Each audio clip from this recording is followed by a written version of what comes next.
고린도전서 1장 1절로부터 보겠습니다. 하나님의 뜻을 따라 그리스도 예수의 사도로 부르심을 입은 바울과 및 형제 소스데네는 고린도에 있는 하나님의 교회에 곧 그리스도 예수 안에서 거룩하여지고 성도라 부르심을 입은 자들과 또 각처에서 우리의 주 곧 저희와 우리의 주 대신 예수 그리스도의 이름을 부르는 모든 자들에게 하나님 우리 아버지와 주 예수 그리스도를 쫓아 은혜와 평강이 있기를 원하노라. 그리스도 예수 안에서 너희에게 주신 하나님의 은혜를 인하여 내가 너희를 위하여 항상 하나님께 감사하노니 이는 너희가 그의 안에서 모든 일과 모든 구병과 모든 지식에 풍족함으로 그리스도의 증거가 너희 중에 경고케 되어 너희가 모든 은사에 부족함이 없이 우리 주 예수 그리스도의 나타나심을 기다림이라.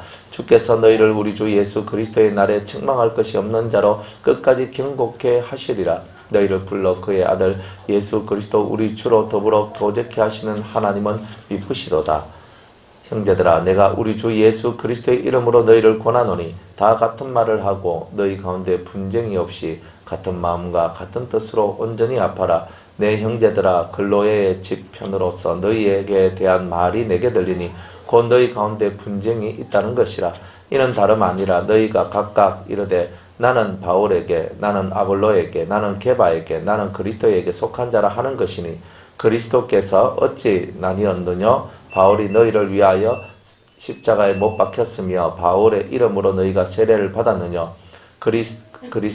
그리스보와 가요 외에는 너희 중 아무에게도 내가 세례를 주지 아니한 것을 감사하노니 이는 아무도 나의 이름으로 세례를 받았다 말하지 못하게 하려 함이라. 내가 또한 스데바나 집 사람에게 세례를 주었고 그 외에는 다른 아무에게 세례를 주었는지 알지 못하노라. 그리스도께서 나를 보내심은 세례를 주게 하려 하심이 아니요 오직 복음을 전케 하려 하심이니 말의 지혜로 하지 아니함은 그리스도의 십자가가 헛되지 않게 하려 함이니라. 아멘. 여기까지 읽겠습니다. 기도하겠습니다. 은혜로우신 하나님 감사합니다. 오늘부터 이 수요일 저녁 고린도전서의 말씀의 떡을 떼고자 하옵나니 하나님 우리에게 주님 말씀하시고 우리는 주님의 음성 듣기를 소망합니다. 하나님의 뜻을 깨닫고 참으로 이 새해 첫날 또한 수요일 첫 예배 하나님께 바치오니 받으시고 우리의 가는 모든 인생의 길이 복된 길이 될 수 있도록 은혜 내려 주시옵소서. 감사드리오며 예수님의 이름으로 기도드리옵나이다. 아멘. 예, 고린도전서 이제 오늘부터 이 수요일 날에 고린도전서 말씀을 가지고 함께 우리가 이제 은혜 받기를 소원합니다. 그래서 고린도전서 후서 이제 그런 얘기인데 얼마 전에 여러분들 이 디도서 이렇게 디도서 얘기를 했죠. 그 디도는 어느 섬에 있었죠? 예? 예, 그레데 섬. 그러니까 이 섬은요, 어떤 섬이냐면 항상 거짓말장이며 악한 짐승이며 배만 위하는 게으름쟁이라. 그 사람들의 특성들이 그렇다는 거예요. 그런 정말 열악한 조건 속에서 이 디도가 목회를 할 때 주신 말씀이었거든요. 이 고린도 교회는 사도 바울이 고린도 교회에 가서 1년 반 동안 고린도 지역에 가서 열심히 복음을 전했어요. 그래서 열심히 복음을 전하고 그래서 그곳에 믿는 자들을 통해서 교회가 세워진 거예요. 그래서 교회가 세워지고 그 세워진 교회가 무럭무럭 잘 성장을 했는데 이제 문제가 생긴 거예요. 여러 가지 문제가 생겼어요. 한두 가지가 아니라 정말 각 장장마다 그 문제들이 꼬리에 꼬리를 물고 이제 계속 가는 거예요. 근데 신앙생활을 하다 보면 1년 반 동안 내가 바울의 말씀을 들었어. 그런데 예수님의 말씀을 3년 반 동안 들었던 제자들도 예수님의 말씀을 다 이해하나요? 못하나요? 다 이해 못하죠. 우리 그걸 알아야 되는 거예요. 예수님이 하신 말씀을 다 이해 못하고 내가 대제사장들과 서기관들과 그런 율법사들과 유대인들에게 사로잡혀서 내가 죽어야 하리니 그까봐 주님 안 됩니다. 죽으시면 안 됩니다. 그 외에 예수님이 죽어야 되는 뜻조차도 잘 알지 못하는 그들이 유대인들이었다 이 말이에요. 그와 마찬가지로 1년 반 동안 고린도 교회에서 바울이 열심히 말씀을 전했는데도 그들이 얼마만큼 그 하나님의 본뜻, 하나님의 참뜻을 많이 알았겠는가 봤을 때 그들이 때로는 오해한 것들이 있고 때로는 이방의 문화에 그대로 젖어서 자기가 원래 살았던 삶의 모습들을 가지고 있으면서 예수를 믿는 이제 이런 상태들이 계속되었던 거예요. 그러니까 지금 세상의 힘과 성령의 힘이 두 개가 지금 대단한 싸움을 하고 있는 그 교회에 지금 바울이 편지를 보내고 있는 거예요.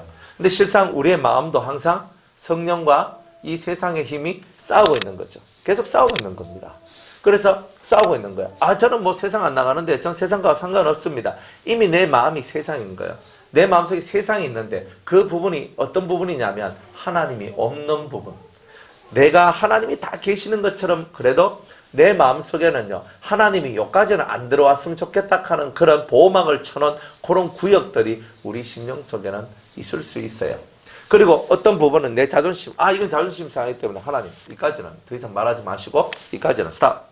울타리 딱 치고 못 들어오게 하는 것도 있어요. 그러니까 이런 우리들한테 이 고린도 교회를 향한 이 말씀들이 사실 대단히 중요한 말씀들이다. 그래서 저와 여러분들이 이 말씀을 통해서 여러분들의 영적인 울타리, 때로는 마음의 울타리, 때로는 육의 울타리, 이런 것들이 다 그도 이제 없어지고 여러분들 마음속에 정말 마음이 온전히 합하여지고 하나가 되고 그 뜻이 하나가 되는 은혜가 나오는 것. 근데 그게 바로 이제 오늘 이 고린도 전서의 말씀을 떼는 그 유익이다. 이렇게 여러분들에게 말씀을 드립니다. 그래서 한참 사역 중인 이 바울에게 이제 이 바울이 고린도 교회를 향하여 사랑의 편지, 그리고 때로는 책망의 편지, 때로는 정말 이들에게 올바른 것을 가르쳐주는 지혜와 지식의 편지를 보내었는데 그게 바로 고린도 전서 말씀이다. 이런 겁니다. 자, 1장부터 이 고린도 교회가 당면한 어떤 여러 가지 문제들, 뭐 오늘 그 문제까지 들어갈지는 모르겠지만 어쨌든 그런 문제들 하나하나를 우리가 살펴보면서 우리 내면의 문제를 한번 살펴보는 은혜가 있길 바랍니다. 하나님의 뜻을 따라 그리스도 예수의 사도로 부르심을 입은 바울과 및 형제 소수대네는 이라고 얘기를 합니다. 자, 하나님의 뜻을 따라 그리스도 예수의 사도가 되었다 얘기를 하죠. 제일 중요한 것은 내가 뭐가 되었는데, 내가 직분을 받았는데 그 직분은 누가 나에게 주셨는가? 하나님이 주셨어요. 그런데 왜 주셨느냐 하면 하나님의 뜻을 이루기 위해서. 이게 정확하게 성경 말씀하고 있는 거예요. 여러분들에게 여러 가지 직분을 주셨을 때 하나님께서는 하나님의 뜻을 이루라고 그 직분을 주신 거예요. 지금 이 세상은 너무나 혼돈과 바쁨 속에 살고 있어요.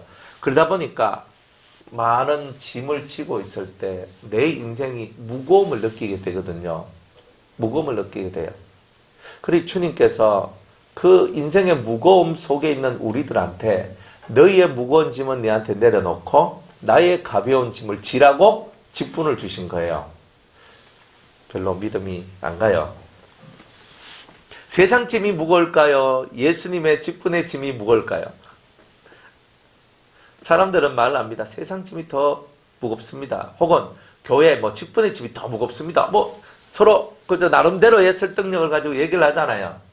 그런데 여러분들이 인생을 살다 보면 돈을 열심히 벌고 최선을 다하고 열심히 인생살이를 사는 것도 대단히 큰 무게가 있어요. 있고 또 교회 안에서 직분도 무게가 있습니다. 그런데 내가 어떤 것이 더 힘드냐? 예수님은 말하기를 너희가 진 짐은 수고롭고 무거운 짐이다. 이렇게 얘기를 했고 세상 속에 살고 있는 우리가 지고 있는 짐은 수고롭고 무거운 짐이다 그랬고 예수님이 가지고 있는 짐은 가볍다라고 얘기를 했다 이 말이에요. 그러니까 예수님 안에서 여러분이 가지고 있는 짐은 가벼운 거예요.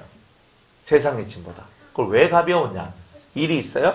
그 이유가 있는데 가벼운 이유는 너희들은 나의 멍에를 메고 내게 와서 나를 배우라.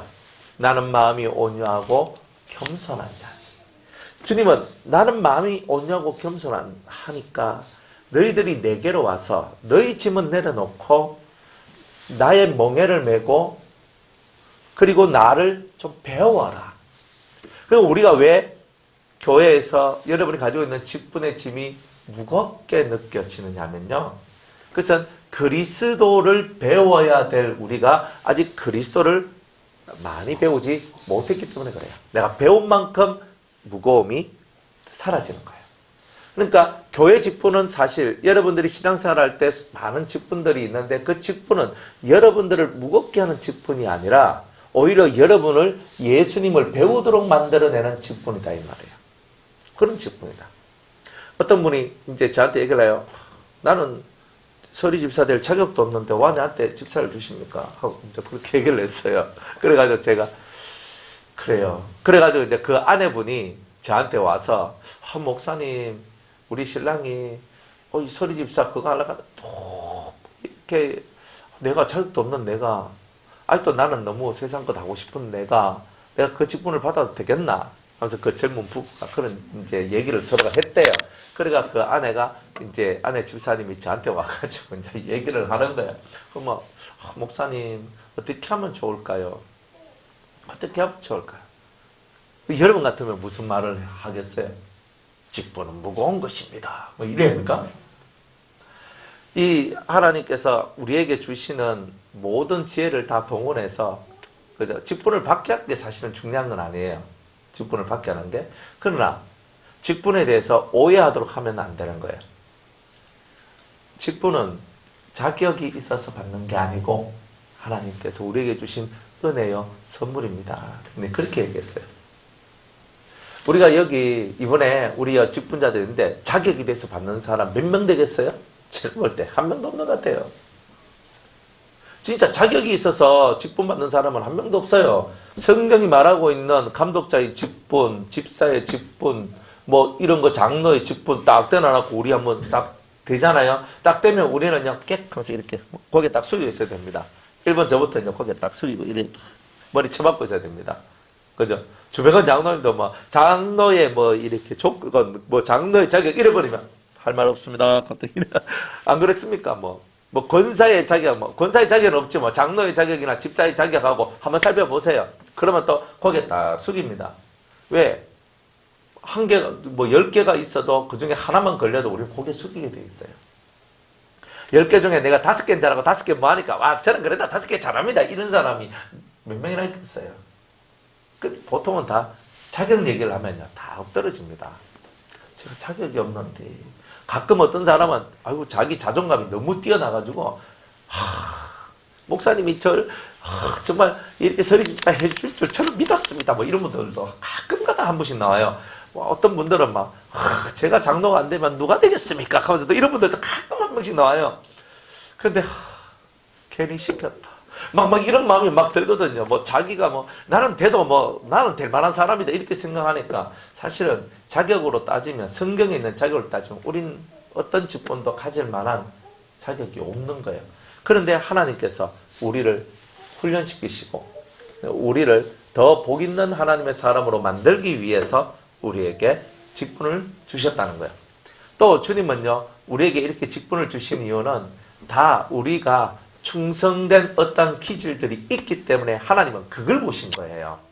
여러분들의 다른 모습을 본 게 아니라 여러분들이 하나에 탁 꽂히면 그 일에 막 최선을 다할 사람이다. 그러니까 하나님께서는요, 너희들은 예수에게 꽂히고 하나님께 꽂혀서 정말 하나님의 일에, 하나님의 뜻에 너희 마음을 쏟을 사람이다. 그래서 내가 너희들에게 직분을 주었노라.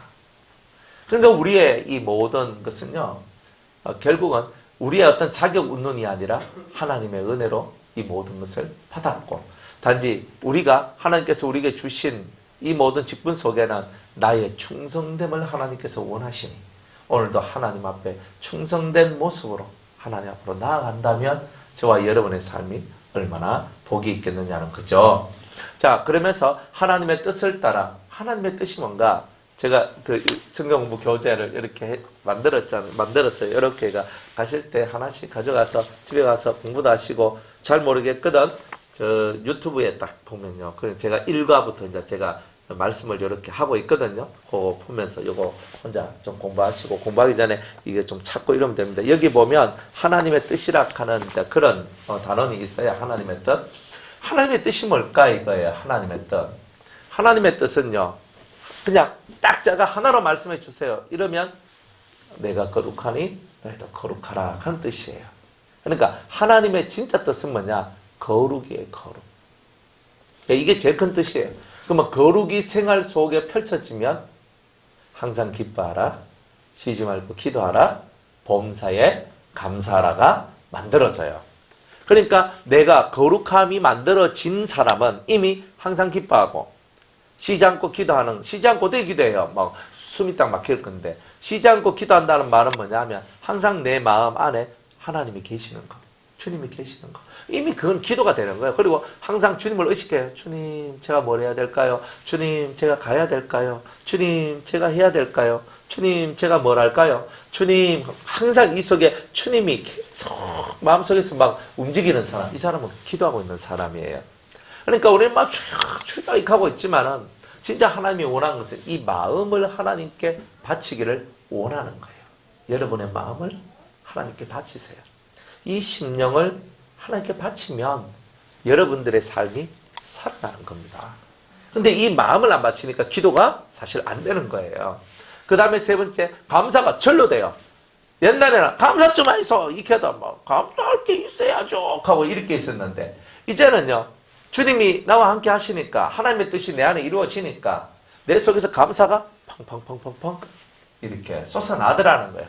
그래서 이 감사가 내 속에서 막 솟아나는 거예요. 이런 일들을 이루기 위해서 큰 뜻으로는 거룩, 하나님의 뜻이, 그리고 그 거룩한 자가 나타내는 성향이 뭐냐? 항상 기쁨이 있고 항상 하나님을 바라봄이 있고 그리고 항상 하나님께 감사함이 있는 이런 모습이 딱 나올 때 이 사람은 거룩한 사람이라고 말을 할 수 있다라는 거예요. 그러니까 이런 거룩함이 여러분들 속에 들어와 있으면 여러분들은 성경을 이룬 거잖아요.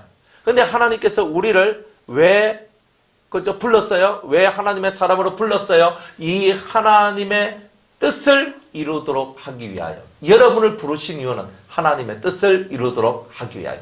그러니까 거룩해지고 또한 항상 기뻐하고 쉬지 말고 기도하고 감사에 감사하도록 만들어내기 위하여서 하나님께서 여러분을 부르셨다는 말이에요. 특별히 사도로 불렀다, 목회자로 불렀다, 장로로 불렀다. 여러분께서 이렇게 어떤 큰 직분들을 받았을 때는 더더욱이 이 하나님의 뜻이 중요해야 된다는 거예요. 내 뜻이 아니에요. 하나님의 뜻이에요. 그러니까 우리는 살아가는 모든 것이 하나님의 뜻이 어디 있는가? 이거를 빨리 깨달아야 돼요. 이게 빨리 깨달아지면 여러분들이 우리 하나님의 뜻이 여기에 있으니까 내가 이것만 하면 되는구나. 오히려 인생이 대단히 단순해지고 편안해져요. 내가 할 것이 너무 많으면 어때요? 너무 힘이 든 거예요. 뭐부터 해야 되나? 근데 하나만 하면 되면요, 거기에 딱 집중해서 딱 해가지고 탁 해결하면 된다는 거예요. 그러니 여러분들이 하나님의 뜻을 정확하게 알면 여러분들 오늘 내가 뭘 해야 될까? 알게 되는 거예요. 알게 되는 거예요. 어떤 아이가 저한테 이제 어제 저한테 찾아왔어요. 애가 왔어요. 중학교 이제 1학년에서 2학년 올라가거든요. 그래서 제가 물었어요. 얘야, 너는 하루에 성경을 얼마만큼 읽니? 딱 그러니까 이제 어떤 형하고 청년 형이 그 아이를 좀 가르쳐 주거든요. 공부를 과외를 시켜주는 거예요.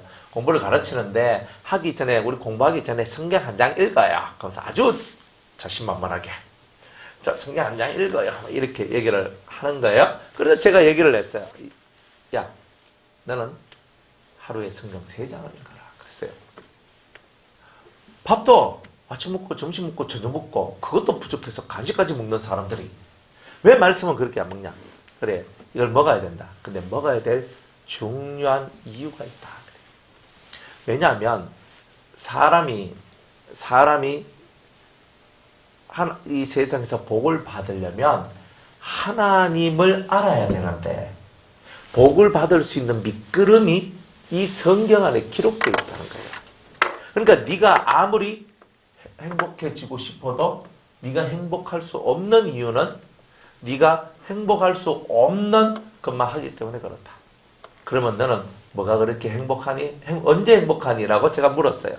그래 물으니까 저는요 맛있는 거 먹을 때 행복해요. 이렇게 얘기를 해요. 여러분들 어때요? 맛있는 거 먹을 때, 드실 때 행복하십니까? 또 두 번째, 제가 하고 싶은 대로 하니까 행복해요 라고 얘기를 했어요. 그러니까 맛있는 거 먹고 내가 하고 싶은 대로 하니까 내가 행복해요 라고 얘기를 합니다. 그래서 제가 이렇게 얘기를 했어요. 그래, 지금은 너는 네가 맛있는 것을 먹고 네가 하고 싶은 것을 해야지만 행복할 때다. 하지만 네가 평생 그렇게 될 수는 없는 것이다.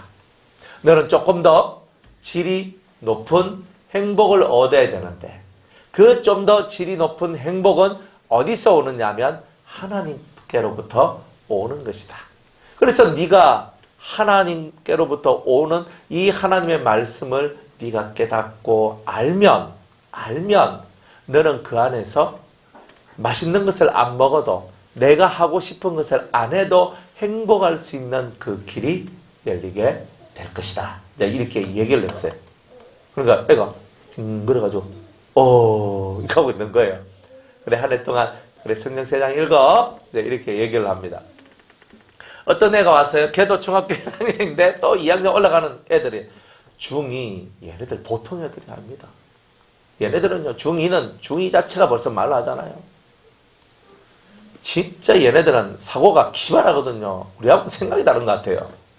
근데 이제 얘가 얘기합니다. 너는 하루에 성경을 몇 장 읽으라고 얘기했어요. 씩 웃는 거예요. 얘는 뭐 그렇게 안 읽었는가 봐요. 그래서 씩 웃어요. 그래 씩 웃는데 그 아이한테 제가 그랬어요. 야, 너 학교에서 친구들이 너를 따르는 자가 되고 싶니? 친구들이 너를 따르는 리더 같은 삶이 되고 싶니? 어딜 가더라도 네 주위에 사람들이 이렇게 모여있기를 원하니? 네가 그들의 중심이 되기를 원하니? 그러면 눈 땡그래. 그렇게 될 수만 있으면 그렇게 되고 싶어요. 뭐 이렇게 얘기를 하는 거예요. 그렇게 되고 싶으면 너도 하루에 성경을 3장씩 읽어라 그랬습니다.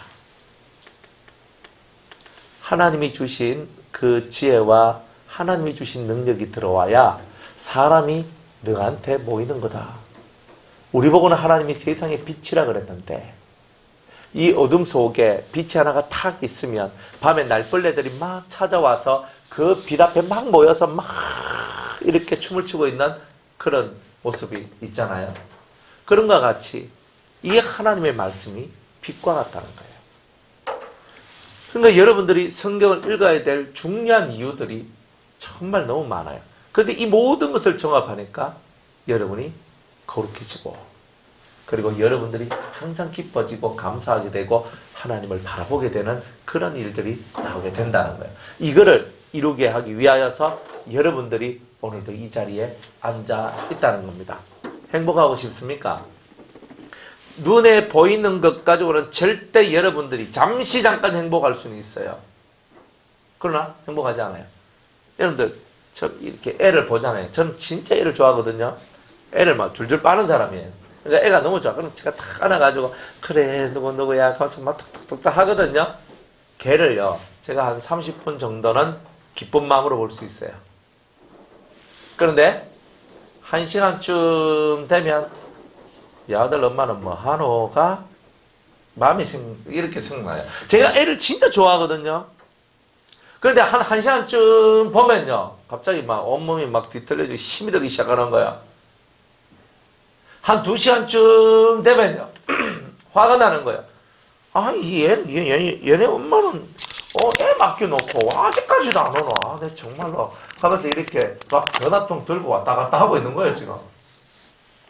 그래서 사람이 자기가 좋아도 자기가 좋지만은 남의 인생을 맡아가지고 이렇게 할 때는 다 힘겨움이 있거든요.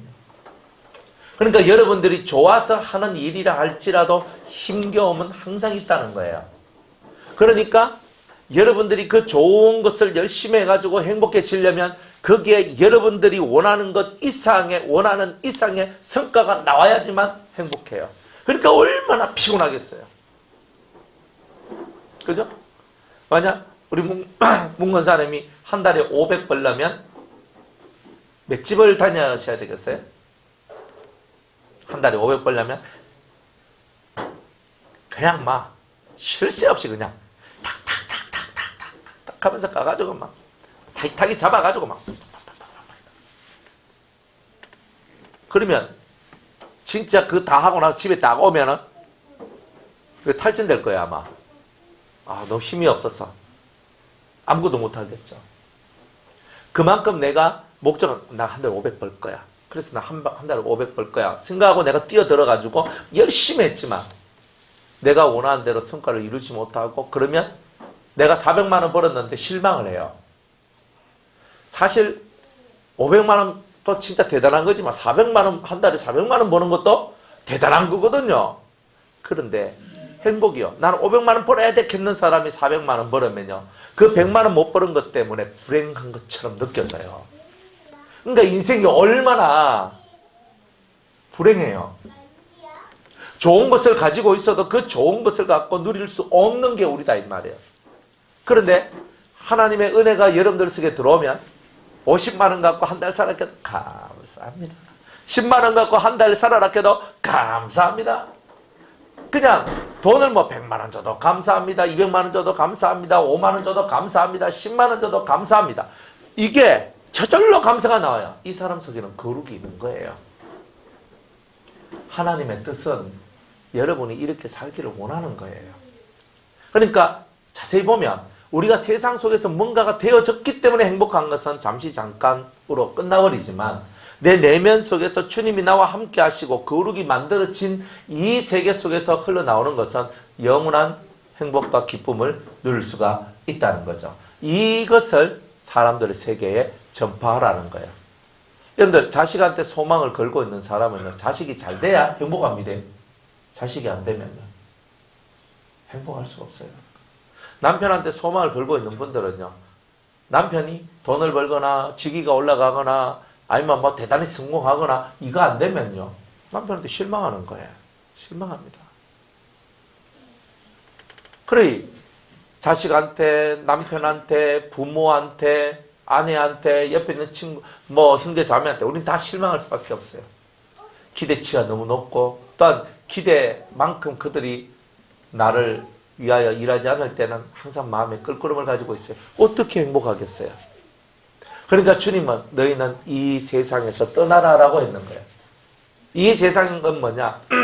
이런 가치관을 갖고 이런 행복을 얻으려고 하고 이런 길로만 걸어가려고 하는 것이 세상의 모습이라는 거예요.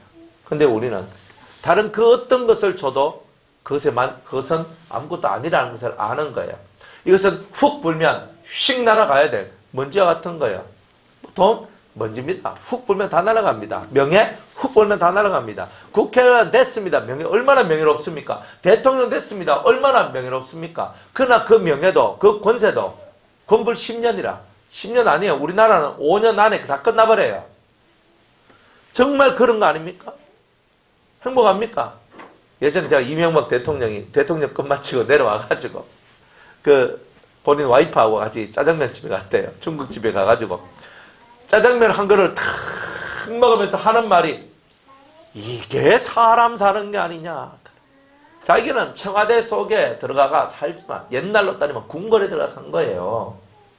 근데 너무 힘들게 살았던 거야. 너무 힘들게 살았던 거야. 그래 자기는 그 중국집에 와가 자기 아내하고 둘이 와서 짜장면 한 그릇 먹는데 이게 사람 사는 게 아니냐 그랬던 거예요. 그러니까 대통령, 국무총리, 국회의원, 장관, 의사, 교수 아무것도 아닙니다. 네가 안 돼봤을 것까지 안 돼봤을 것 같은데 할 수 없죠 뭐. 그래도 저도 뒤에 사자가 붙어 있습니다. 저도 사자입니다. 그래 이 사자인데 그 사자가 돼야지만 옛날에는 다 행복할 줄 알았어요. 그런데 사실은 그래서 행복이 오는 게 아니에요. 가난해도 내 마음속에 주님이 살아 움직일 때 저절로 행복함이 나오는 거예요. 그것이 이루어지는 것이 하나님 뜻이에요. 그러니까 여러분들 내면 속에 사람을 향한 기대치를 제발 좀 없애세요. 저 사람은 저렇게 할 거야. 저 사람은 저렇게 할 거야. 그래도 저 사람 정도는 저렇게 해줄 거야 라고 생각하는 기대치를 비우세요. 항상 사람은 나를 실망시킵니다. 실망하지 않으려면 기대치를 낮추세요. 저 사람은 이렇게 할 거야. 저 사람은 우리 교회에 이렇게 할 거야. 기대치를 낮추세요. 우리 남편은 이렇게 해서 날 행복해 줄 거야. 우리 아내는 이렇게 해서 날 행복해 줄 거야. 그거 빨리 비우세요. 그러면 행복해질 수가 없어요. 왜? 내 남편이, 내 아내가 내가 생각하고 바라보는 그 기대치만큼 못해주면 나는 그래도 다른 아내나 다른 남편보다 훨씬 더 잘해주는데, 훨씬 더 잘해주는데도 나는 내 기대치 못 미치니까 행복하지 않는 거야. 이런 것들이 만들어지는 거예요. 하나님의 뜻은요, 여러분이 거룩해져서 여러분의 내면이 행복해지는 거예요. 그래서 항상 이 기쁨이 오는 거예요. 그리고 성령의 9가지 열매 중에, 그죠? 사랑 다음이 뭐냐면 희락이에요. 기쁨이란 말이에요. 하나님의 성령이 여러분들과 함께 계시면, 하나님의 신이 여러분들과 함께 계시면, 여러분들이 1번으로 배우는 것이 사랑이지만, 2번째로 얻게 되는 그것이 뭐냐? 열매가 뭐냐? 기쁨, 희락이라는 바로 그런 것이다, 이 말이에요. 그러니까 여러분들 속에 이 하나님을 배우고 이 하나님의 역사 속에만 들어오면 항상 기쁨, 희락이 여러분들 속에 넘쳐나게 될 것이다, 이 말이에요. 신앙생활 왜 합니까?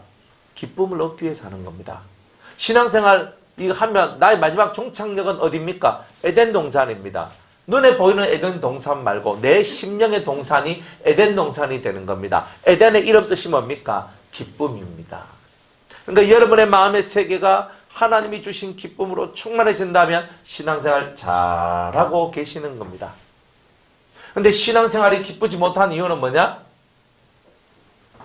그것은 성령의 열매가 맺어지지 않고 세상의 열매를 향해서 계속 나가다 보니까 내가 지치고 상하고 아파지기 때문에 그런 거예요.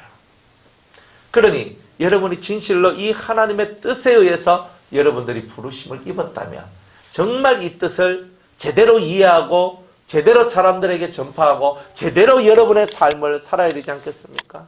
가만히 있어도 행복한 사람 얼마나 좋아요. 가만히 있는데 주님 이 속에서 그냥 기쁨이 쫙 올라오면서 행복한 거예요. 얼마나 좋아요. 돈 드는 것도 아니고 막 내가 뭘 대단히 해야 되는 것도 아니고. 그러니까 이 속에 정말 여러분들한테 꼭 필요한 것이 바로 이런 거예요. 옛날에 제가 10대 때 이런 영화가 나왔었거든요. 행복은 성적순이 아니에요. 그게 공부 엄청 잘하던 애가요. 성적이 한 몇 등 떨어졌다고 자살해 죽어버려. 제가 그때 고등학생 때였는데 그거 봤단 말이에요. 제가 충격을 받았어요. 전교 5등 나는 태어나서 한 번도 못 해봤는데도 이렇게 살고 있는데 가는 전교 1등 했다가 꼴랑 그거 3등 4등 5등 이렇게 떨어졌다고 자살해. 영화지만 너무 슬픈 거예요. 그게 세상 속에서 여러분이 잘됨만이 좋은 게 아닙니다. 이 마음속에 깊은 깨달음들이 여러분들에게 올라와서 행복의 조건이 바깥에 있는 것이 아니라 내 안에 아름다운 동산, 에덴 동산, 기쁨의 동산을 만들어내는 게 진짜 신앙생활이다. 그러면 그 기쁨의 동산을 어떻게 만들어내냐? 그것은 바로 여러분이 거룩해짐으로써 이 동산이 만들어집니다. 거룩은 뭐냐 하면 죄와 반대되는 개념이에요. 죄는 파괴한다는 개념이고 거룩은 세운다는 개념이에요. 그러니까 죄는 파괴시켜요. 나를 파괴시키고 가정을 파괴시키고 교회를 파괴시키고 직장을 파괴시키고 사업장을 파괴시키고 인간관계를 파괴시키고 이런 것들이 죄예요. 그런데 거룩은요 세워요. 빌딩을 세우고 그리고 집을 세우고 뭔가를 세워나가요. 파괴시키는 게 좋습니까? 세우는 게 좋습니까? 황량한 벌판 속에 하나님의 집들이 이 성도를 통하여 지어지는 거예요. 그러니까 거룩은 세우는 모습이고 죄는 파괴하는 모습. 그래서 이 죄의 세계가 여러분들 속에서 파괴되고 사라질 때에 거룩이 세우는 역사, 여러분의 심령의 동산에 아름다운 것들로 세우는 이 이야기가 만들어진다는 거예요. 그때 여러분은 행복합니다. 그래서 교회 오면 1번으로 하는 말이 뭐냐면 성도님 당신의 죄를 하나님 앞에 회개를 하십시오. 이걸 먼저 얘기하는 이유가 뭐냐면 내 마음속에 묵혀있는 죄를 하나님 앞에 구해야 돼요. 사람한테 구하는 것도 그 효력이 있어요. 정말 그런 걸 저는 일평생에 딱 한 번 제가 체험을 했거든요. 저희 어머니가 이제 우리 대구에 이제 우리 원장님 품에 탁 누워서 그때 이 심장이 안 좋아가지고 새벽부터 해가 막 한 2시간을 울면서 어머니가 자기가 살아왔던 삶의 스토리를 쫙 얘기하면서 회개를 하는데 눈물을 흘리며 회개하는 거예요. 내가 살기 위하여 내가 못된 짓 너무 많이 했다고. 그러면서 자기를 막 회개하는 거예요. 그리고 그날 돌아가셨거든요. 회개를 탁 하고. 그리고 또 제가 아는 그때 집사님이었죠. 그 집사님도 일생 자기가 살아왔던 얘기를 저한테 쫙 하시는 거예요. 목사님, 내가 이런 사람입니다. 이런 사람도 구원을 받을 수 있나요?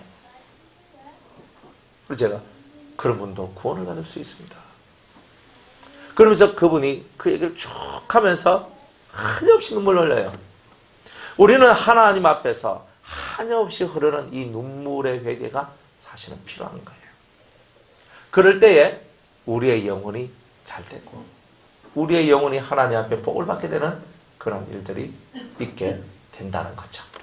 자, 하나님의 뜻을 따라 그리스도 예수의 사도로 부르심을 입은 바울과 그 형제 소스데네는 고린도에 있는 하나님의 교회, 곧 예수 그리스도 안에서 거룩하여지고 성도라 부르심을 입은 자들과 또 각처에서 우리 주 곧 저희와 우리 주 대신 예수 그리스도의 이름을 부르는 모든 자들에게 이 편지를 씁니다. 이런 내용이에요. 그러면 첫 번째, 이 편지는 누구에게 전달되어지느냐 하면 거룩하여지고 누구 안에서? 예수님 안에서 거룩하여진 그 성도들에게, 또 거룩을 위해 달려가는 그 성도들에게 이 편지가 쓰여졌다. 그 다음에 두 번째로 예수 그리스도의 이름을 부르는 자를 위하여 내가 이 편지를 쓴다. 이런 내용이에요.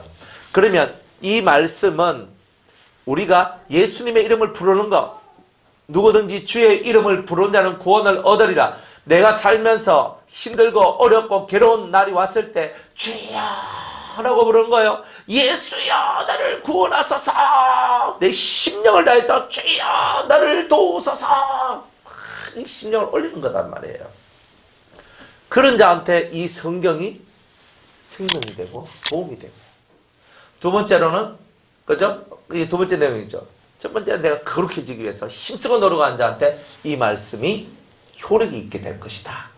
여러분들 이 말씀이 여러분들 영혼에 큰 효력이 있기를 축복합니다. 예. 그래 이런 사람들한테 하나님 우리 아버지와 주 예수 그리스도로 쫓아 은혜와 평강이 있을지어다. 이런 사람들한테 은혜와 평강이 있기를 원한다. 은혜는 뭐예요? 은혜는 값없이 우리에게 주시는 하나님의 선물을 보고 은혜라 얘기하는 거예요. 그것은요, 육적인 것, 홍적인 것, 영적인 것 다 있어요. 육적인 것은 뭐예요? 건강하지 못한 나한테 은혜를 베풀었어요. 그럼 건강해지는 거예요. 마음이 너무 힘들고 어려웠는데 그 마음에 평안을 주시고 기쁨을 주셔요. 마음의 은혜를 베푼 거예요. 내게 성령을 부어주셔서 내 영이 살아나도록 하셨어요. 은혜를 받은 거예요. 그러니까 이 은혜란 것은 영적인 은혜, 혼적인 은혜, 육적인 은혜 이 세 가지가 존재한다는 거예요. 그리고 또 평강이 있기를 원하노라. 세상 아무리 열심히 살아도 평강이 사라지면 삶의 의미가 없는 거예요. 여러분들이 오늘 하루를 살더라도 마음에 평강이 있었습니까? 그렇다면 감사하시기 바랍니다. 마음에 이 평강이 있어야지만 되는 거예요. 마음에 이 평강. 그런데 이 평강을 누가 주시느냐? 하나님이 주시는 거예요.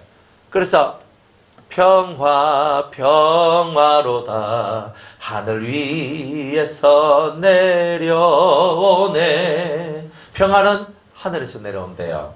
그러니까 여러분들이 땅에서 야 내 자식이 잘 되고 누가 잘 되고 누가 잘 되고 또 내가 잘 되고 복을 받고 돈을 벌고 건강하고 야 좋다 그래서 평화가 얻어지기도 하지만 그 평화는 건강이 깨지고 돈이 사라지고 다 깨지는 평안이고, 하나님이 우리에게 주시는 평화는 세상이 줄 수 없는 그 평화를 저와 여러분들에게 주신다는 거예요.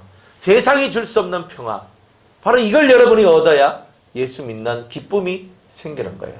예수 왜 믿나? 그러면 세상이 줄 수 없는 평강 예수님이 주시기 때문에 나는 예수를 믿을 수밖에 없다. 이렇게 얘기해야 되는 거야. 다른 사람들한테 그 말을 할 수 있을 그런 용기가 우리한테 필요한 거야. 그러니까 먼저 내가 평안해야 되잖아요.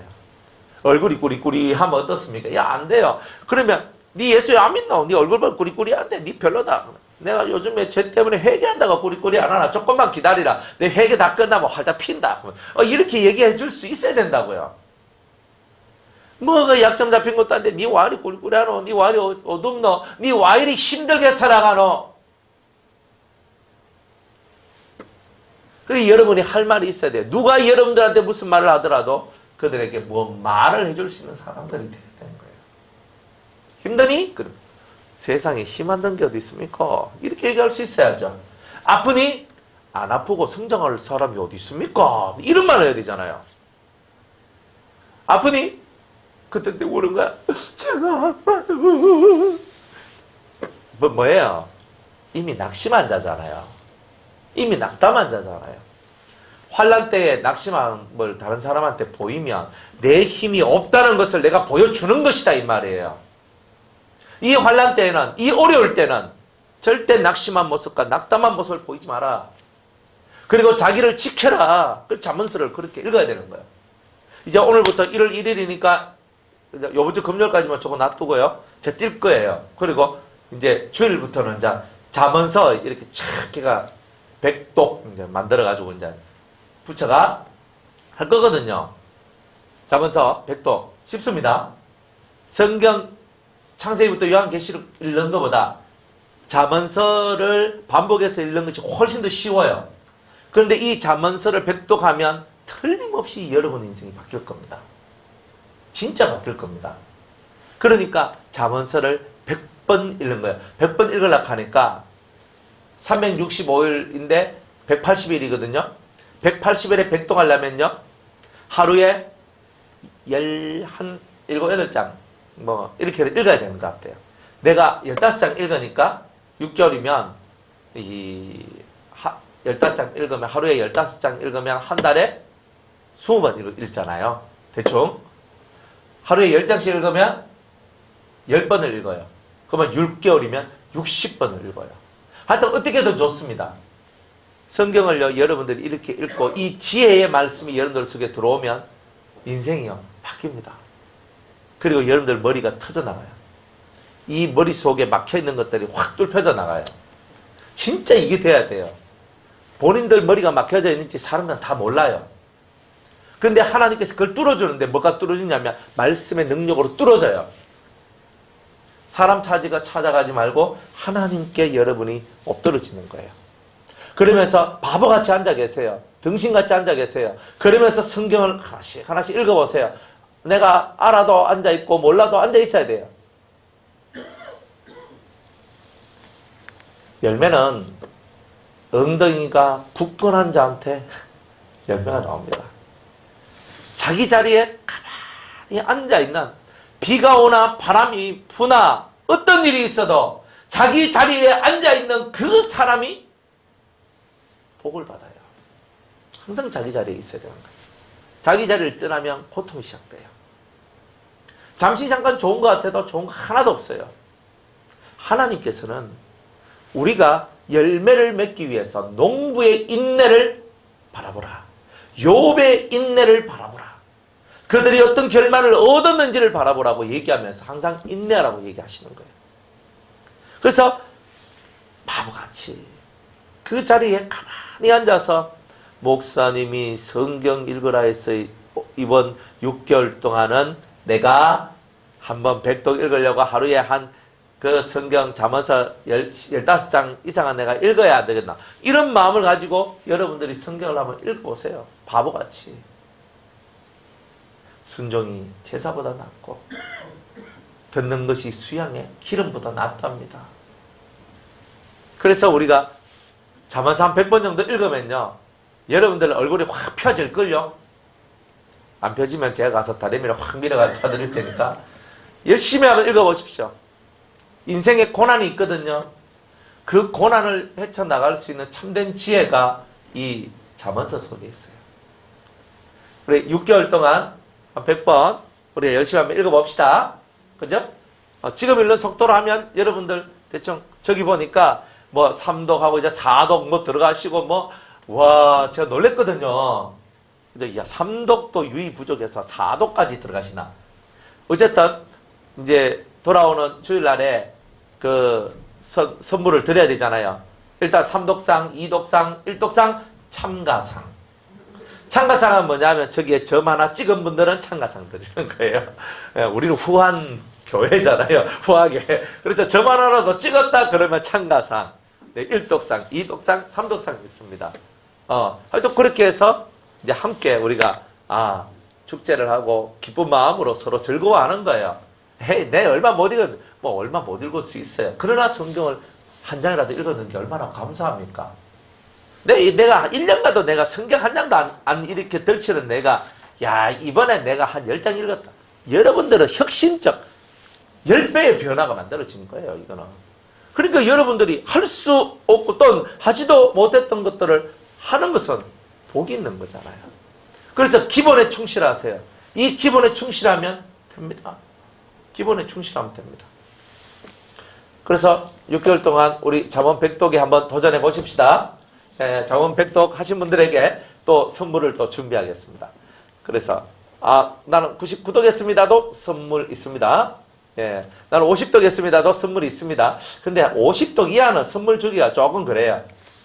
그죠? 한 달에 10번만 읽어도 60독은 하거든요. 하루에 10장만 읽어도 60독은 해요. 그러니까 6개월 동안에 100독 한번 도전해 보십시오. 뭐 쉽게 할 수 있는 거는 도전하는 게 아니잖아요.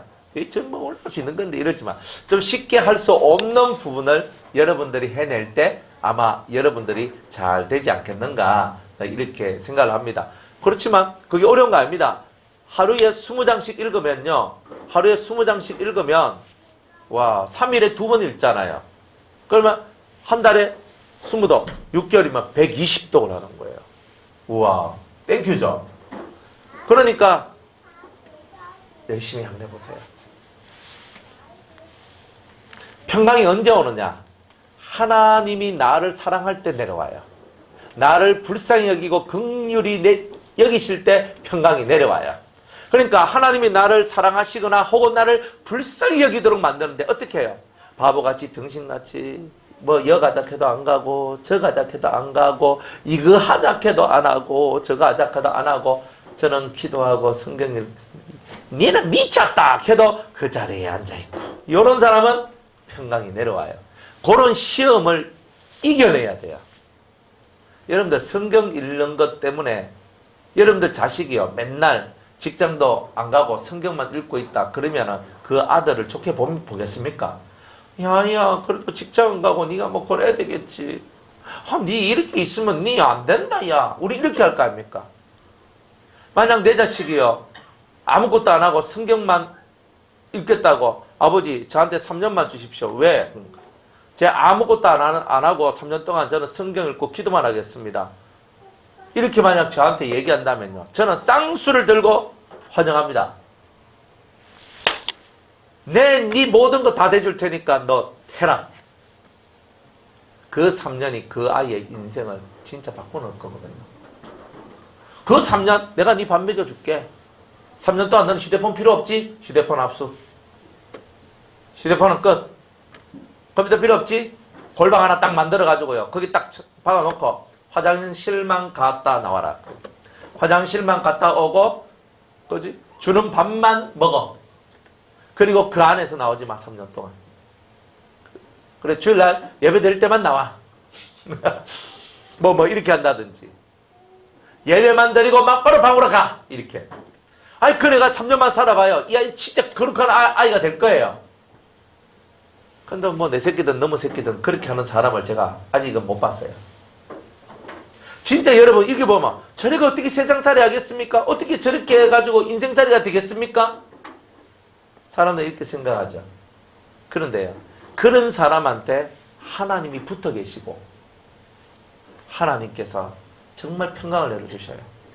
그 평강이 곧 다른 이름이 있는데 형통함이에요. 요셉이 종으로 팔려갔는데 형통해요. 감옥에 들어갔는데도 형통해요. 형통이란 말은 감옥에 들어가도 종으로 팔려가도 그 속에 계신 하나님이 함께 하신다는 뜻이에요. 이게 형통함이에요. 여러분들이 평강하단 말은 뭐예요? 하나님이 함께 하심으로 형통한 거예요. 그래서 마음이 평안한 거예요. 그리고 감사한 거죠. 이런 심령을 갖고 이런 삶을 살아가는 사람이 복된 사람 아니겠어요? 이렇게 매일 우리는 축복합니다. 평안할지어다, 평강할지어다. 근데 우리는 매일매일 성도들을 향하여, 여러분의 가족을 향하여 축복해 주세요. 축복이 뭐예요? 복을 빌어주는 거잖아요. 평강할지어다, 은혜가 넘칠지어다. 여러분의 자식들을 향하여, 여러분의 부모님을 향하여, 여러분의 형제 자매님을 향하여 하나님 저들 위에 은혜와 평강이 넘치게 하여 주시옵소서. 나의 힘으로도 되지 아니하고 나의 능으로도 되지 아니하나이다. 주님의 강력한 능력으로 역사하여 주시옵소서. 우리가 이렇게 하나님 앞에 나아갈 때에 여러분이 매일매일 부르짖는 은혜와 평강의 역사가 여러분들의 가족들에게, 여러분의 친구들에게, 여러분들의 교우들에게, 여러분들 옆에 있는 수많은 사람들에게 이 하늘의 은총이 전달되어 가는 거예요. 그래서 서로가 얼굴 보면 너무 좋고 너무 기쁜 거예요. 이게 바로 신앙생활인 거예요. 이렇게 되기를 원한다는 거예요. 4절에 보니까 그리스도 예수 안에서 너희에게 주신 하나님의 은혜를 인하여 내가 너희를 위하여 항상 하나님께 감사하노니. 하나님께서 이 고린도 교회에게 뭘 주셨냐? 은혜를 줬어요. 은혜. 은혜가 뭐예요? 장은혜 말고 은혜가 뭐예요? 은혜. 예? 은혜가 뭐예요? 은혜가. 박 집사님 빨리 말해봐요. 은혜가 뭐예요?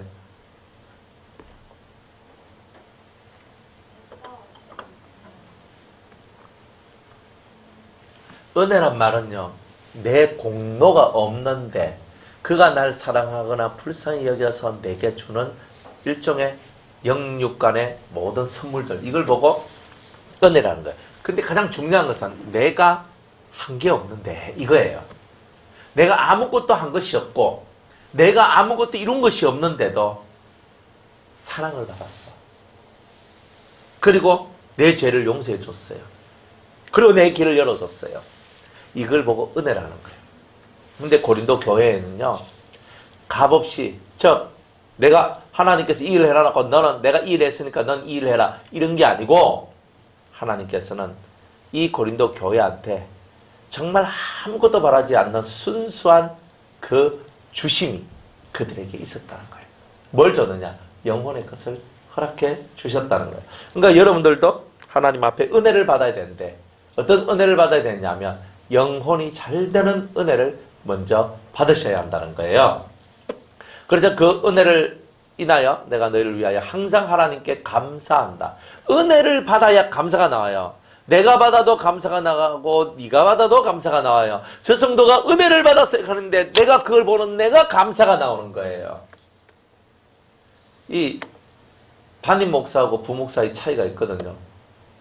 담임 목사는 뭐예요? 부목사는 뭐예요? 담임 목사는요, 어쨌든 성도들을 위하여 자기의 간도 빼주고 쓸개도 빼줘요. 부목사님들은요, 그렇게 하는 사람이 적어요. 와, 내 성도도 아닌데, 이렇게 나와요. 이런 게 진짜 많거든요. 근데 안 그런 부목사님들도 있어요. 근데, 이 담임이란 말은 뭐냐면, 하나님께서 이 교회를 그 목사님한테 맡겼다. 네가 예수님의 정신을 갖고 목양을 하라. 이런 거예요. 그러니까 이 속에는 뭐가 들어있냐면 책임감이라는 게 들어있어요. 그러나 부자가 딱 들어가면 책임감이 떨어져요. 무조건 그렇게 돼요. 그거는 사람이 내가 뭐 부은데 정이 알아서 하겠지, 탁 이런 게 있거든요. 그게 인간 세상의 모습이다 이 말이에요. 그 하나님께서는 우리가 그렇게 살기를 원치 않아요.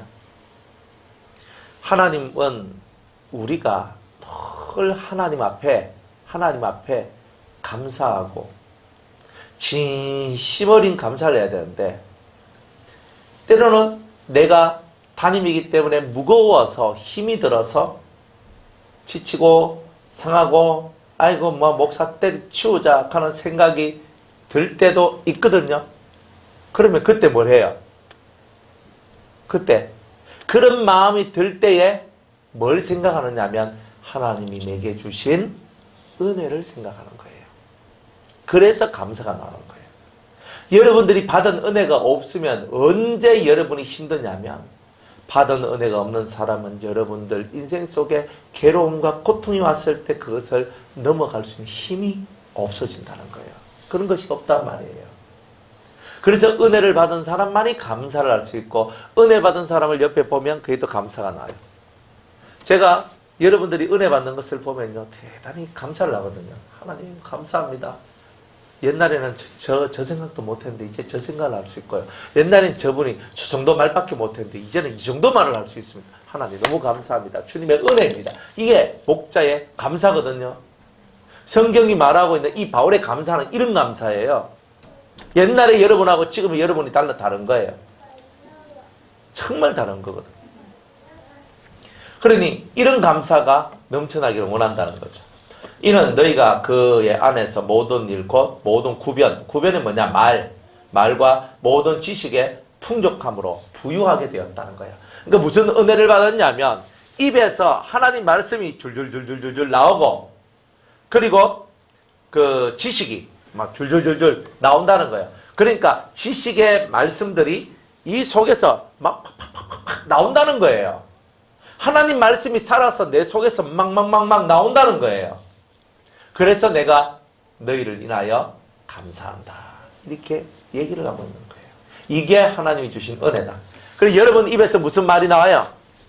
여러분 입에서 무슨 말이 나옵니까? 세상 것을 많이 들으면 세상 말이 나오고 하나님의 것을 많이 들으면 하나님의 말씀이 나옵니다. 하나님 말씀은요. 저절로 옛날에 제가 신학교에서 학생들을 가르치는데 막 가르쳤어요. 저하고 좀 친한 학생들이 있었거든요. 그래요. 교수님 저 이번에 정말 신기한 일을 제가 당했습니다. 그분이 선교단체 간사거든요. 그 유명한 선교단체의 세계적인 선교단체의 간사였어요. 근데 간사였는데 이분이 어떤 성도님 집사님이 와가지고 같이 이제 대화를 하게 됐는데 갑자기 자기 입에서 말씀이 그냥 다다다다닥 나오는데 1시간 반 동안 쉬지 않고 그 말을 하더라는 거예요. 그래서 이분이 너무 놀래가지고 내가 이렇게 할 수 있었던가. 그러니까 그 집사님이 1시간 반 동안 다다다다다닥 하는 그 간사님의 말을 듣고 은혜를 받고 올 때는 뭐 쭉 해가 이렇게 쓰러지듯이 왔는데 갈 때는 얼굴이 확 펴가 갔다면서 교수님 너무나 신기합니다. 너무나 신기합니다 하면서 그렇게 얘기되는 거예요. 이게 뭐냐? 말과 모든 지식에 풍족한 은혜가 오면 이런 일들이 오는 거예요. 여러분들 저는요 입술이 연약합니다. 저는 어린아이라 아무 말도 저는 못합니다. 이런 말 하지 마세요. 여러분들이 말하는 것이 아니라 여러분 안에 계신 성령께서 여러분을 통하여 말씀하실 거예요. 다른 사람을 향하여 여러분이 복음을 전가하고 하나님 말씀을 전가할 때는요. 내가 하는 것이 아니라 주님이 나를 통하여 하신다. 예수님이 나를 통하여 하신다. 확 하면서 전해야 되는 거예요. 그러니까 목사가 어려운 것 중에 하나가 뭐냐면요. 하나님 말씀을 그대로 전해야 되기 때문에 어려운 거예요. 가끔 보면 여러분들의 사정과 환경이 제가 알고 있는 게 있단 말이에요. 그러다 보니까 제가 말씀을 전하는데 이 말을 하면 저분이 걸리겠구나, 힘들겠구나 이런 게 있어요. 그러면 하려고 했는데 그분 딱 보니까 내가 이 말을 하면 안 되겠어가 탁 사라지고 또 저분을 딱 보니까 이 말을 하려고 하는데 저분을 딱 보니까 이 말을 못하겠어. 그래서 또 못하는 거예요. 그러다 보면 이쪽에서 잘리고 저쪽에서 잘려가지고 온전한 말씀이 선포되어지지를 않는 거예요. 그러니까 이게 영혼들이 변화가 안 되는 거예요. 여러분들도 말씀을 받을 때 내가 좋은 것만 받으려고 하면 안 돼요. 그러면 여러분이 변화가 안 돼요. 멋진 삶을 못 살아가요. 그래서 주님이 진짜 원하는 게 뭐냐면 그대로 받아라. 그대로 받아라. 여러분들은 뱀처럼 지혜롭고 비둘기처럼 순결하라 그랬죠. 어린 왕자의 책에 보면 보아뱀이 나와요. 보아뱀이 뭘 삼켰죠? 뭘 삼켰어요? 예? 뭘 삼켰는데? 코끼리? 맞죠? 그죠? 제 기억이 코끼리인데 이 보아뱀이 입을 막 벌려가지고 코끼리를 잡아서 자기 뱃속에 딱 집어넣었어. 그래서 원래 보아뱀이 이렇게 길쭉한데 코끼리를 먹고 난 다음에 이렇게 되었어요. 뱀은요 통째로 받아들이고 그대로 속에서 소화시켜요. 뱀처럼 지혜롭다는 말이 뭐냐? 통으로 받아들여서 속에서 소화를 시켜버리는 거예요. 그러니까 여러분들이 요거는 내가 받고 요거는 안 받고 탁탁탁탁 하는 게 아니고 뱀처럼 지혜로운 사람은 통으로 받아. 통으로 받아서 딱 일단은 받아놓고 그 다음에 슬슬 녹아 먹는 거예요. 잘 모르시겠거든. 어린 왕자 책을 읽어보세요. 그러면 여러분들이 아 저렇구나. 그래서 보아뱀 그냥 뱀의 모습을 얘기해주고 싶어서 지금 익하는 거예요. 뱀은요 확 잡아먹고 자기보다 큰 놈도 잡아먹어요. 그리고 속에서 위액을 통해서 녹여버려요. 하나님 말씀을 성경을 여러분이 먹었다면 처음에는 온전하게 다 먹을 수 없지만 계속 읽고 읽으면서 서서히 녹이는 바로 그런 일들을 해야 된다는 거죠. 그게 바로 하나님이 우리에게 주신 지혜다 이 말입니다. 이런 지혜를 얻는 저와 여러분이 되기를 바랍니다. 그리스도의 증거가 너희 중에 경고케 되어 너희가 모든 은사에 부족함이 없이 우리 주 예수 그리스도의 나타나심을 기다림이라. 이 사람들은요 그리스도의 증거가 경과돼요. 즉 하나님의 살아계신 역사, 예수님은 살아계시다는 것이 항상 그들 마음속에 든든하게 믿어지고 그것이 역사되어진다는 거예요. 그 다음에 두 번째, 은사에 부족함이 없어요. 은사에 부족함이 없이 예수님의 오심을 기다리고 있다는 거예요. 이게 고린도 교회의 모습이었어요. 그러니까 되게 좋은 교회죠. 8절에 주께서 너희를 우리 주 예수 그리스도의 날에 책망할 것이 없는 자로 끝까지 경고케 하시리라. 내가 정말 소망하는 것은 하나님 앞에 책망받지 않는 자가 되기를 원하는 것이다. 이겁니다. 그래서 너희 마음이 흔들리지 않고 반석같이 견고한 심령이 되기를 내가 원한다는 거예요. 너희를 불러 그의 아들 예수 그리스도 우리 주로 더불어 교제케 하시는 하나님은 신실하시도다. 미쁘시도다. 신실하시다. 충성스러운 분이시다. 믿음직한 분이시다. 이런 거예요. 그래서 우리를 불러서 그 아들 예수님과 교제시켜주는 것. 이게 바로 하나님의 뜻이죠. 그러니까 우리는 예수님하고 계속 교제가 돼야 되죠. 계속 교제가 돼야 돼요. 그리고 잠언을 읽는 이유는 뭐냐면 예수님과 진짜 진한 교제를 하기 위해서 잠언을 읽어요. 그리고 저는 여러분들의 영혼의 고통과 또한 육의 삶의 고통을 이길 수 있는 힘이 이 잠언 안에 있다고 봐요. 그죠? 특별히 남자 성도님들이 더 열심히 읽으셔야 돼요. 시간이 있든지 없든지 화장실에 들어가도 성경을 보고 가만히 앉아있어도 성경을 보고 식탁에서도 성경을 펴놔놓고 밥 한 숟갈 먹으면 입은 씹고 눈은 성경을 보는 거예요. 시간이 없으니까. 진짜 그렇게라도 살아가 보세요. 그러면 하나님이 그 정성을 보고 은혜를 베풀어 주시는 거예요. 근데 이 잠언을 그런 식으로라도 열심히 읽었다. 여러분의 인생에 내년에 대박 터뜨리는 사건들이 나올 거예요. 대박은 언제 나오냐? 하나님 마음에 들 때 나오는 거예요. 하나님 마음에 안 들면 대박은 무슨 쪽박차지. 그건 안 돼요. 쪽박입니까? 대박입니까? 둘 중에 하나를 우리는 선택해야 되잖아요. 그러니까 우리는 대박을 터뜨려야 되는 거예요. 하나님 앞에서. 하나님 사랑을 받으세요. 하나님이 우리를 돌보시도록 만드세요. 그게 우리가 해야 될 일입니다. 할렐루야. 말씀을 맺습니다. 고린도전서 1장 1절에서 9절까지. 여러분들이 하나님께서 우리에게 이 하시는 이 모든 것을 깨달아야 되는데 제일 중요한 것은 뭐냐? 하나님의 뜻을 깨닫는 것. 하나님의 뜻이 뭐냐? 거룩함이고 이 거룩함을 만들어내기 위한 세 가지 행동 강령이 있는데 첫 번째가 항상 기뻐하라. 두 번째가 쉬지 말고 기도하라. 쉬지 말고 기도한다는 말은 하나님을 언제나 바라보라. 세 번째는 범사에 감사하라. 이 세 가지가 내 속에서 흘러나오면 나는 이미 뭐한 것이다? 거룩한 것이다. 그랬죠? 여러분들이 내가 거룩한 사람인지 아닌지를 어떻게 알아요? 항상 기뻐하는가? 항상 하나님을 바라보고 있는가? 항상 내가 감사하고 있는가? 이 세 가지를 보면서 세 가지 중에 한 개가 되면 3분의 1 했다. 두 개가 되면 3분의 2 했다. 세 가지 하면 3분의 3 다 했다. 그럼 나는 거룩하다. 이래 보면 돼요. 범사는 뭐예요? 모든 내게 주어진 작은 삶에도 감사가 나온다는 거예요. 좋은 것이든 안 좋은 것이든 힘든 것이든 괴로운 것이든 감사가 나오는 거예요. 그 우리 지난주 토요일 날에 우리 아들이 머리가 찢어졌다 그랬잖아요. 그래 찢어져 가지고 그걸 가지고 간만에 세참하러 갔더니 머리는 찢어지고 가가지고 그냥 머리를 꾸몄어요. 스테플러까지 5번 빵빵빵빵 했는데 애가 너무 아파가지고 막 병원에서 있잖아요. 막 울어요. 막 울었거든요.